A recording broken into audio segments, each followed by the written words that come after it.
A light bulb moment that came during a carpool between two colleagues which gave birth to a business idea, only to become one of the greatest tech companies of the Silicon Valley. The Netflix story is unlike any other. But now that company's future is getting scrutinized with the multiple recent setbacks, resulting in major losses. And the market is asking, is this the end of Netflix? Well, Netflix is the most known phenomenon around the world, due to its binge-worthy titles, and how they have kept its subscribers to stick onto their television sets since the past 2 decades. It came and revolutionized the whole entertainment industry, while introducing an all-new type of business, to change the way we consume our content. But due to its recent stock market nightmare and the biggest subscriber loss in its entire history, the days of struggle for Netflix have begun. And it would be interesting to watch if they ever be able to bounce back from this. Let's look at how they got here.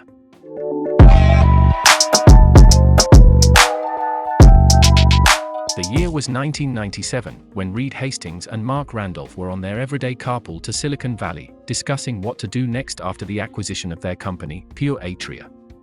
Mark Randolph was an admirer of Amazon and how they have made their e-commerce business so big. They both discussed starting an e-commerce company like Amazon, but what to sell was a major headache. They thought of multiple products like baseball bats, surfboards, and personalized pet food to name a few, but Reed rejected each idea. Then after a while, Mark suggested taking the movie rental business to the online ecosystem and running it as an e-commerce company by delivering it to the customers' doorsteps. To which, Reed almost instantaneously agreed. But the problem there was in the logistics.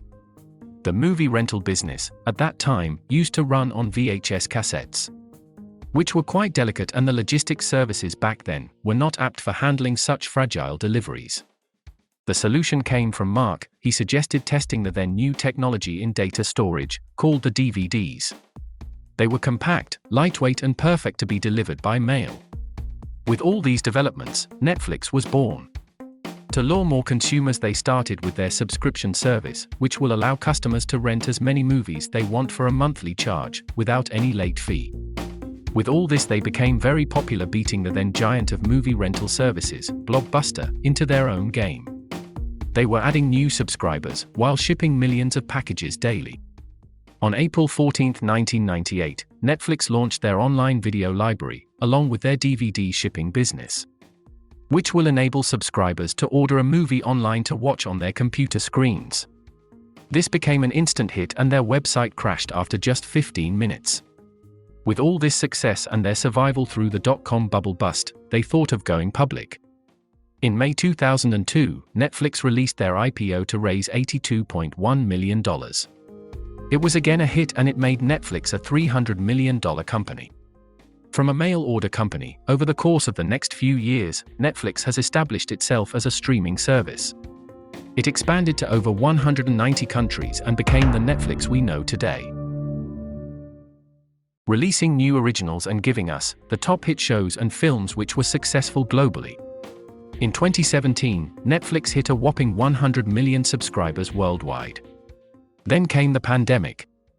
And just like every other at-home services companies were doing, Netflix has managed to get around 222 million subscribers, and it seemed like their business was too big to fail. But what Netflix reported on the 20th of April 2022 shocked the whole planet. They admitted to losing around 200,000 subscribers globally, and were on track to lose another 2 million over the course of the next 3 months. To which markets reacted, wiping out almost 1/3 of Netflix's market share. And, since then, around $55 billion have been washed away from its value. Now, there are multiple reasons why this happened to Netflix. First, the saturation in the subscribers' growth, which was accelerated due to the pandemic. Well, yes. We all have been quite unoccupied in the pandemic due to the stay-at-home routine. And since we couldn't go out, meet our friends and family, we turned to streaming services around the world. This resulted in the rapid growth these companies have enjoyed. There was a forecast that the time would come soon, in 5 to 6 years, when these streaming services would reach their saturation point in terms of growth. Since there are only a limited number of people in the world who could afford such platforms' monthly subscription, But the arrival of pandemic became a catalyst in the saturation, and Netflix reached close to its maximum possible subscribers mark quite early. Another reason for their downfall is the crisp competition with other players, who entered in the market and took the market share step by step. Now, since Netflix was the first to follow this business model, certainly, they were not the last. Multiple players like Hulu, Disney+, HBO Max, entered the market, since it's obvious for them after seeing the success of Netflix. These production-first companies had to face lesser barriers to entry, since they already have a lot of original content, due to which, they accelerated their way into the market.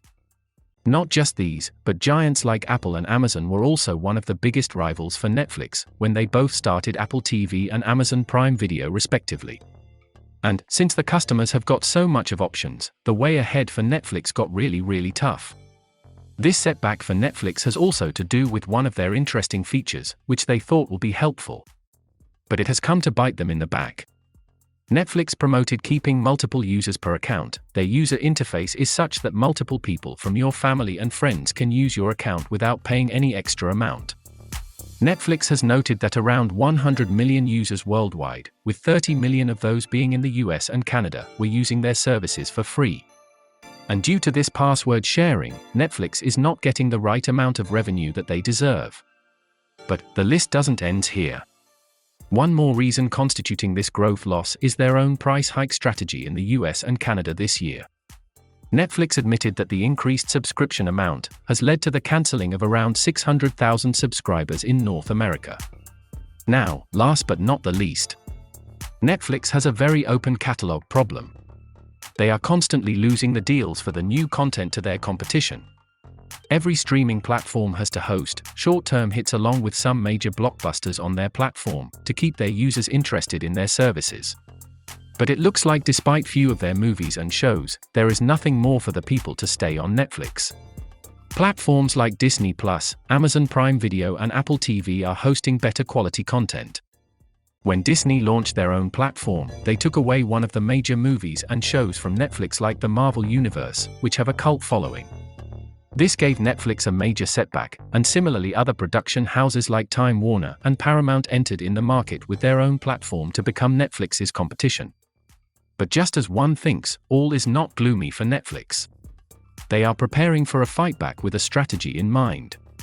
Since Netflix is the first to enter in this market, they still have the biggest brand in the streaming services industry. We all saw what has happened to CNN+, despite the hundreds of millions of cash injection, it got shut down in just the matter of a few months. Being a production house is one thing, but becoming a brand in the streaming service industry is not something everyone can do. Brands like Paramount+, HBO Max, and Lionsgate Play are not immune to the fate, similar to the CNN+. Following this trend, if every production house joins the club to become a streaming service of its own, users will get stuck due to the multiple choices they encounter. Since it will become too confusing to take multiple subscriptions and change platforms frequently.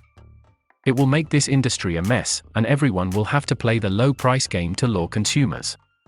Scrapping the profits, increasing cash burns, and ultimately each one will fail. That's why content aggregators like Netflix have a better business model. Also, to combat price hikes, they are planning to come up with a variant with ads, which will be a significantly cheaper subscription for the users. Netflix also has plans to challenge this password sharing trend by converting all their non-paying users to paid users, by offering additional accounts on one subscription at a discounted price. Netflix also has to work on acquiring more quality content by spending more towards building their content library. They also have to focus on regional content in their Asia and Africa's market, where its competition is slowly taking over a bigger market share.